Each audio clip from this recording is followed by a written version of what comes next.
All right, what's going on, Sooner Nation? So, hey, you know what? With the 2026 recruiting class here, today we got to talk about how Oklahoma is going to go in and fill the gaps and who's going to be potentially coming to Norman. Who are Oklahoma's top targets and, who's really competing with Oklahoma for some of these guys?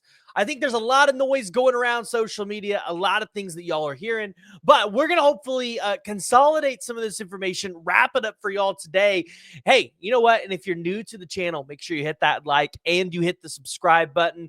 We're pumping out recruiting content all off season long. And as you guys have maybe previously saw, we do interviews with recruits right here on this show. So jump in the comments below, give me your thoughts. Let me know which Oklahoma target you want to have on the show, whether we talk about them today or not.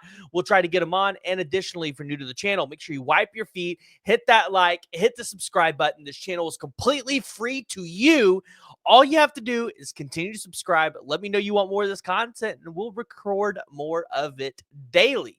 But of course, we got to talk about the 2026 targets for Oklahoma, and I want to outline a couple of them. And I want to start with Felix Ojo, the five-star offensive tackle that we recently had on for that interview. If you guys did not catch it, make sure you guys jump over there towards that video, and you guys can be able to check it out. You guys can probably see it up here in one of these corners. I'll add a card up there for you guys to click it. But getting a chance to talk to Felix Ojo and dive into his recruitment. Remember, five-star offensive tackle.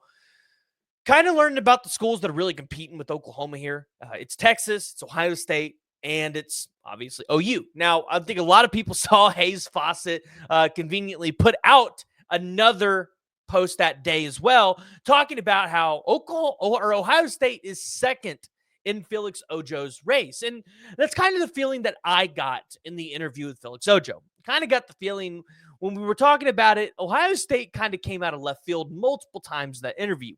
We didn't really press talking about Ohio State like we did with Texas, but multiple times when we asked him questions like, hey, if there was a school or a state that you had to go to outside of Texas, where you currently reside, is there a state that stood out to you in terms of, hey, like, was it pretty, or what, like, stadium stood out to you? Ohio came up and Ohio State came up. That's got to be a telling sign there. Obviously, I don't think Oklahoma and Bill Bedenbaugh are going to bow out of this race. They're going to try to be as competitive as possible for a guy like Felix Ojo. But understanding that Oklahoma might be having to pivot off of a guy like Felix Ojo later in the cycle after he takes an OV, Oklahoma is going to have other targets. And one of the guys that I was looking at, and I'm definitely going to be maybe doing a little bit more of an ingrained detail for, is Kanai Pepe out at IMG Academy. So he does have an Oklahoma offer. Currently, the number 19th player in the 247 rankings. He is teammates with Will Conroy. So the reason why I bring this up is, for those of you who were not aware, Will Conroy transferred from his school in Ohio down to IMG Academy, and he's been putting in work for Oklahoma. Talking about defensive end Jake Krull, who I believe Oklahoma probably is the front runner for at this point in time. If you had to put a gun to my head, I would say Oklahoma will probably be the destination for Jake Krull. Will Conroy has been putting in some work in that recruitment, and Oklahoma is going to be getting an OV from Krull as well. It's, like I said, it's recruitment that I feel like Oklahoma is going to win at this current point in time where things sit. But that also means that Will Conroy can do work with other guys on the defensive and offensive side of the ball down at IMG Academy. And Pepe is one where, if maybe Ojo kind of falls out of Oklahoma in terms of racing towards him, I think you go out there and grab a guy like the 6'7", 295 offensive tackle who could come in and 100% make a difference for you here at Oklahoma. The problem is, and I think this is going to be the issue you're going to have with getting an elite offensive tackle in this next cycle, in 2026, is because last cycle you took potentially 2 first-rounders in that class. One in Ryan Foje, the second one in the 5-star offensive tackle, Michael Fasusi. Now, whether they both play at left tackle, one plays at right, maybe Ryan Foje slides inside to the guard, I don't know. But at the end of the day, I think it's going to be hard to convince an elite tackle to want to come play at Oklahoma. Now, I talked about Jake Krull on the defensive end, and I think we got to shift to the defensive line a little bit, right? We're sticking in the trenches here. A guy that we're actually working on potentially getting here on the show, but a guy that actually tweeted out an announcement that he is going to be taking an official visit to Oklahoma from June 6th through the 8th is Tavian Branch, a 6'3", 285-pound defensive lineman out of Taylor, Pennsylvania at Riverside High School. Now, I'm not going to lie, guys. Tavian Branch, great film. Not a guy that I thought would end up in Oklahoma's class. Not even a guy that I really considered Oklahoma to potentially maybe be getting an OV for. But Tavian Branch is one of those defensive line prospects that, guys, as the cycle continues to go on, he's probably going to burst and skyrocket through the rankings. The deal is, if you're Oklahoma, you've got to go up to a school like Penn State. And Penn State, being the in-state school for him, being a school that churns out defensive linemen at a high level year in and year out, with Jim Knowles being their defensive coordinator, this is going to be an uphill battle for the Oklahoma Sooners. It's not one that I am privy to saying, oh, well, like Oklahoma's going to go out there and win this. It's going to be hard. It's going to be difficult. But the fact that Oklahoma's getting an official visit, the fact that Todd Bates seemingly has a really good relationship with Tavian Branch, I think could potentially do wonders. We'll have him on the show. We'll dive into his recruitment a little bit more, hopefully here soon. But I want to kind of shift gears to the running back position, right? So let's leave the trenches. Let's go to the running back. Let's go to the skill position here. Steve Wilfong put out an article about Davian Gross, and I think by no shock to you guys who watched the show, understand that he is now aligning with things that we have said here, right? He is now aligning with, whether he watches this show or not, he is aligning with what we have said, which is the race for Davian Gross is between Oklahoma and Texas A&M, and Oklahoma is probably the front runner in this race. That's where I would have Oklahoma.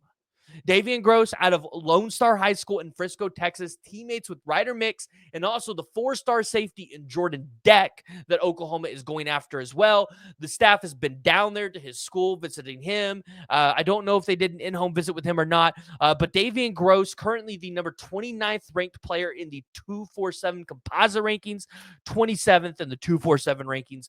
This guy's an absolute stud. Now, obviously, I think a lot of Oklahoma fans here are going to have Texas A&M PTSD. I'm telling you now, I think Oklahoma has lined themselves up really well to go out there and get a guy like Davian Gross, make him feel like a priority, and ultimately put him in this class. Remember, I tell you, Davian Gross reminds me a lot of Deebo Samuel.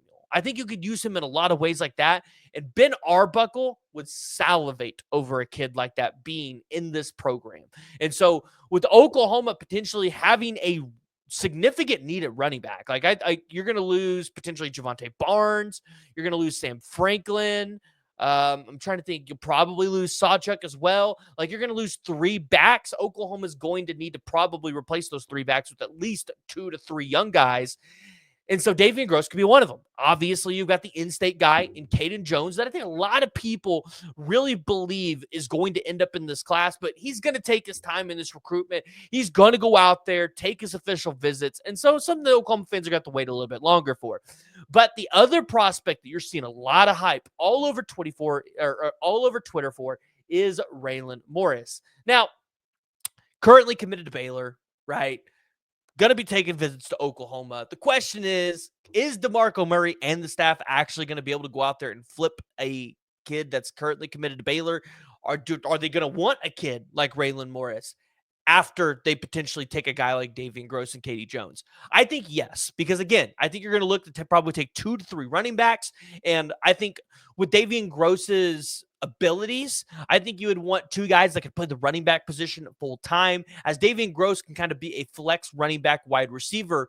And I mean, that's going to potentially help his draft stock tremendously, being a Deebo Samuel type player. So I want to hear from y'all. Make sure you guys join the discussion. Jump in the comments below. Those are some of the targets that I think if you're an Oklahoma fan, you need to pay attention to. We're talking about some of the schools that are out there competing against Oklahoma for some of these guys. But Oklahoma has a chance to make a splash, land another great class.